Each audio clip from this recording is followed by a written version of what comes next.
Assalamualaikum warahmatullahi wabarakatuh. Salam dan bahagia. Perkenalkan saya Rinda Adina Dewi NIM 2019 008227 Prodi Manajemen Fakultas Ekonomi. Di sini saya ingin mempresentasikan hasil penelitian saya dengan judul Pengaruh Kompensasi Disiplin Kerja dan Motivasi Terhadap Kinerja Karyawan, Studi Kasus pada Prakerja UD Rahma Jaya Temanggung.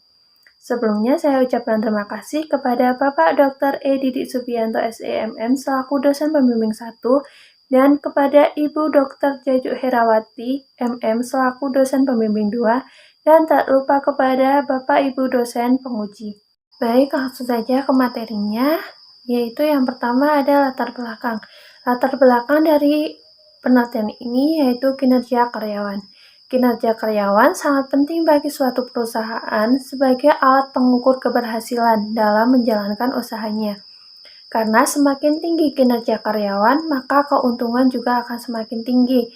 Banyak hal yang dapat mempengaruhi kinerja karyawan. Yang baik antara lain adalah kompensasi, disiplin kerja, dan motivasi, dan masih banyak lainnya. UD Rahma Jaya Temanggung adalah pabrik bahan baku furniture.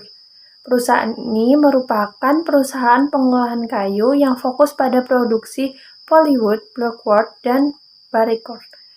Perusahaan ini berdiri pada tanggal 10 Oktober 2010. Yang selanjutnya ada rumusan masalah. Rumusan masalah dalam perintahan ini yang pertama, apakah ada pengaruh kompensasi terhadap kinerja karyawan UD Rahma Jaya Temanggung? Yang kedua, apakah ada pengaruh disiplin kerja terhadap kinerja karyawan UD Rahma Jaya Temanggung? Yang ketiga, apakah ada pengaruh motivasi terhadap kinerja karyawan UD Rahma Jaya Temanggung? Dan yang terakhir, apakah ada pengaruh kompensasi disiplin kerja dan motivasi secara simultan terhadap kinerja karyawan UD Rahma Jaya Temanggung? Dan untuk selanjutnya ada kajian teori. Yang pertama, pengertian kompensasi menurut Aryasa 2020 merupakan suatu imbalan jasa yang diterima pegawai dari perusahaan atas kontribusi atau usaha-usaha yang dikerjakan serta dihasilkan kepada perusahaan. Yang kedua, ada pengertian disiplin kerja.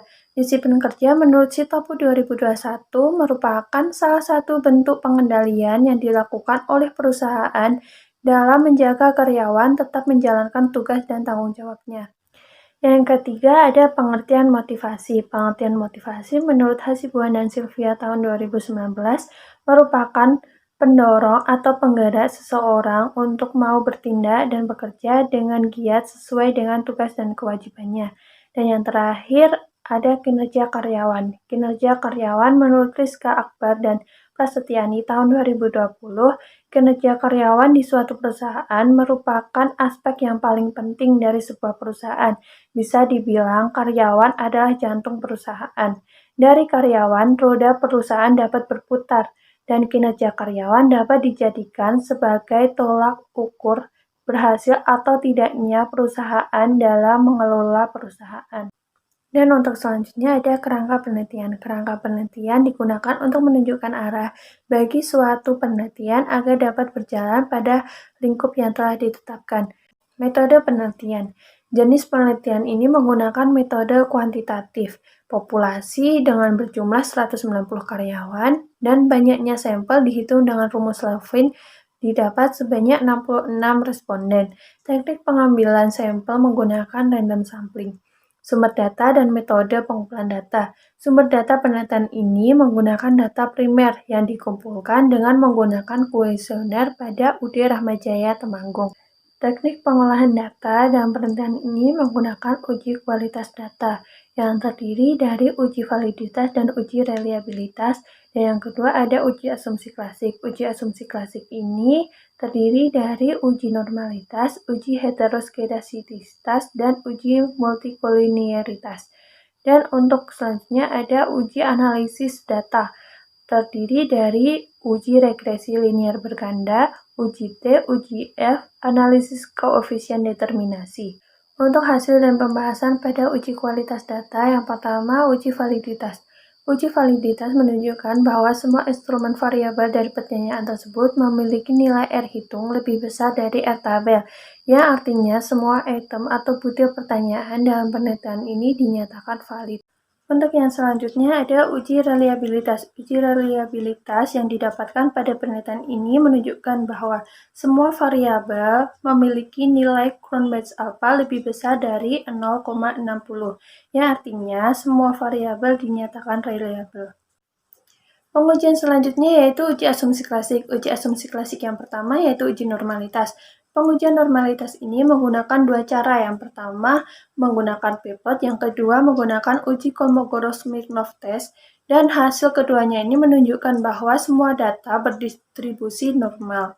Uji asumsi klasik yang kedua yaitu uji multikolonialitas. Pada uji multikolonialitas ini didapatkan bahwa data tidak terjadi multikolonialitas karena didapatkan nilai toleransi lebih besar dari 0,10 dan nilai varian inflation faktornya kurang dari 10. Untuk uji asumsi klasik yang selanjutnya, yaitu ada uji heteroskedastisitas. Pada pengujian heteroskedastisitas ini dilakukan dengan dua cara. Yang pertama, uji scatterplot, yang kedua, uji Gleiser. Dan didapatkan hasilnya yaitu data tidak terjadi heteroskedastisitas. Selanjutnya ada teknik analisis data. Teknik analisis data yang pertama yaitu analisis regresi linear berganda, yang didapatkan hasil yaitu Y sama dengan negatif 0,137 X1 plus 0,476 X2 plus 0,472 X3. Teknik analisis data yang kedua yaitu ada uji T. Pada pengujian uji T ini didapatkan hasil. Yang pertama, kompensasi tidak berpengaruh terhadap kinerja karyawan. Yang kedua, disiplin kerja berpengaruh signifikan terhadap kinerja karyawan. Yang ketiga, motivasi berpengaruh terhadap kinerja karyawan. Dan teknik analisis data berikutnya ada uji F. Uji F ini didapatkan bahwa kompensasi, disiplin kerja, dan motivasi berpengaruh signifikan terhadap kinerja karyawan. Dan yang terakhir pada teknik analisis data ini yaitu uji koefisien determinasi, yang menunjukkan bahwa variabel bebas, kompensasi, disiplin kerja, dan motivasi mempengaruhi variabel terikat yaitu kinerja karyawan sebesar 59,7%. Kesimpulan dalam penelitian ini yang pertama yaitu kompensasi tidak berpengaruh terhadap kinerja karyawan, yang kedua disiplin kerja berpengaruh signifikan terhadap kinerja karyawan, yang ketiga motivasi berpengaruh signifikan terhadap kinerja karyawan, dan yang keempat kompensasi, disiplin kerja, dan motivasi secara bersama-sama berpengaruh terhadap kinerja karyawan. Sekian presentasi dari hasil penelitian saya. Apabila ada salah kata, saya mohon maaf dan saya ucapkan terima kasih. Salam.